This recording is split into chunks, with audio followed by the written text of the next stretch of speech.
Good evening, whiskey lovers. It's Brett, and I've got a review for you tonight of what is normally considered a bottom shelf bourbon. One of the most common questions that we get is new drinkers want to know what is in the budget lines that is really worth drinking. What is out there that I can get into and get some really quality drams without spending a lot of money while I'm still learning what I like best. And this bottle is probably one of the finest of those, in my opinion. This is not anywhere near the first time I've drank this, but it is the first time I've reviewed it. And I really haven't spent a lot of time sitting down and analyzing the tastes of it. So we're going to do that now, and hopefully this will tell you a little bit about it. This is Old Grandad 114. And you can find this at lots and lots of places. Many of you are probably familiar with the taller, more traditional bottle with the bright orange label. And those are either the standard or bottled in bond Granddads. This is basically the same. And I believe, if I remember right, and I didn't do any research before starting this, but I believe also that this is in the same family as Basil Hayden's, although this is a lot higher proof, and so you get some different profiles out of it. Okay, you can usually go to most stores and buy this between $21 and $28. I bought this one for about $21.95, I think, $21.99. And this is the bottom shelf whiskey that I keep on my own shelf at all times. My two inexpensive whiskeys that I keep for bourbon are Grandad 114 and Old Weller Antique 107, which I like for very different reasons because they're completely different mash bills. Okay, so let's get right on with the tasting.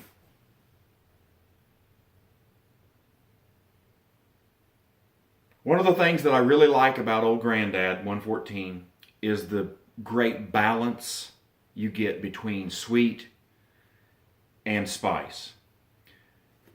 Your first whiff of this gives you a lot of caramel. A lot more caramel than what you think of as vanilla. And there's an equivalent spice with nutmeg and cinnamon in it, and just a hint of clove. Neither the sweet nor the spice is overpowering. And to me, that's important. I would rather have a bourbon that gives me a little bit of all of these things and gives me some complexity rather than having an overwhelming note.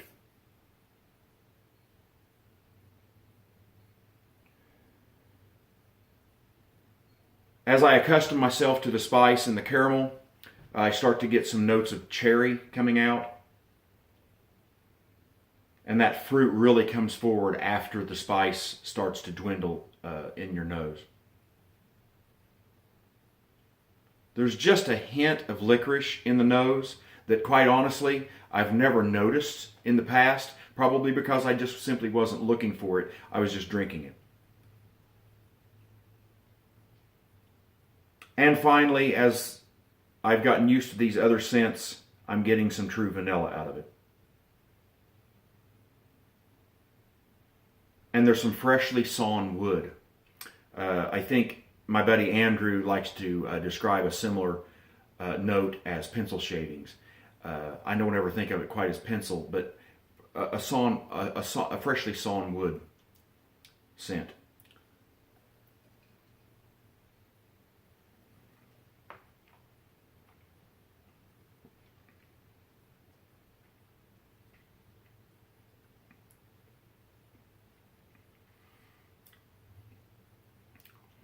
I'm going to let that settle, and I'm going to give you the notes on the second sip.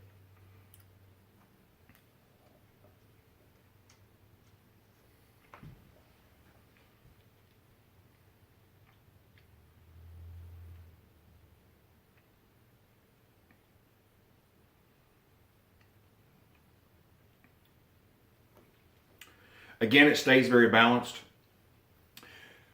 The caramel is so rich and creamy that it's almost butterscotch-like. Way more so than typical. That's probably due to the high proof. You definitely can taste the proof. It definitely hits you, and the spice comes on strong in the center of the palate.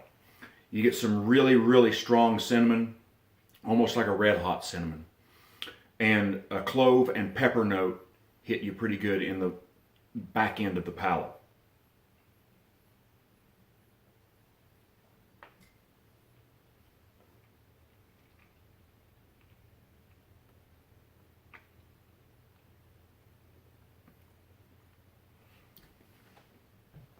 About mid-palate, just a tiny hint of that cherry that I scented in the nose comes out.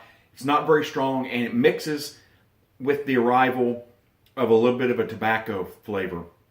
And they hit at almost the same time, and I think that probably mutes the fruitiness of it. The spice is quite strong in the palate, much more so than in the nose. So that is probably what makes it a good mixer for me.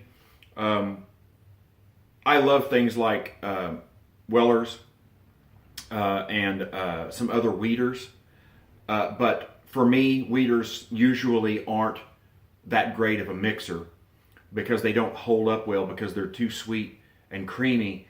And you need something with a solid spice that will hold that bite through the other things you're mixing it with. And this is perfect for that.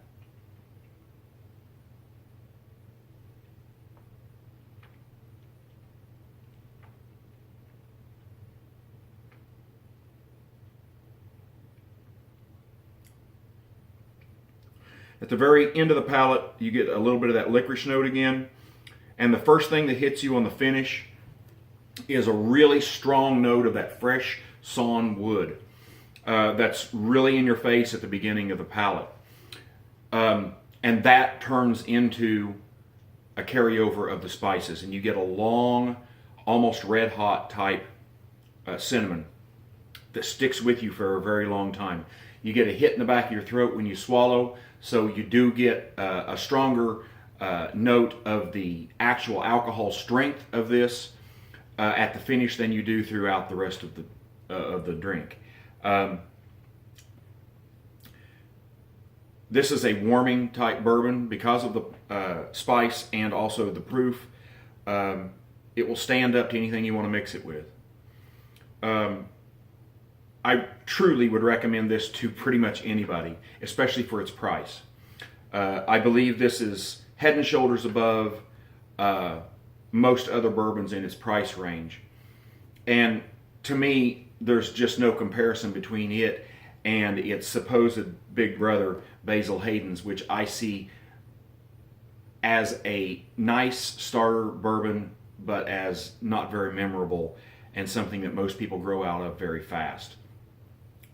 I think this will hold up for most of you. And if you're just getting started into bourbon, especially if you're just getting started into high proof bourbons, this is exactly what you should be aiming for. And it's a great, great thing for everyone to have on their shelf to make some really solid cocktails with, if nothing else. But I can sip it. And I mean, as you can see, if you don't know me, I've got a lot of bottles and I drink a lot of things, and I keep this all the time. Highly recommended. Due to its taste and its price, I'm going to rate this on our True 100 scale at about 85, which puts it in the center of the excellent range. If I wasn't considering the price, it would probably be more down around a 79 or an 80. However, it really excels for me and gains some additional points because they're producing this at such a low cost. And so there you have it, about 85 for me, considering the value. Good night, everybody. I hope that did some good for you. Go out and find you some whiskey you'll love.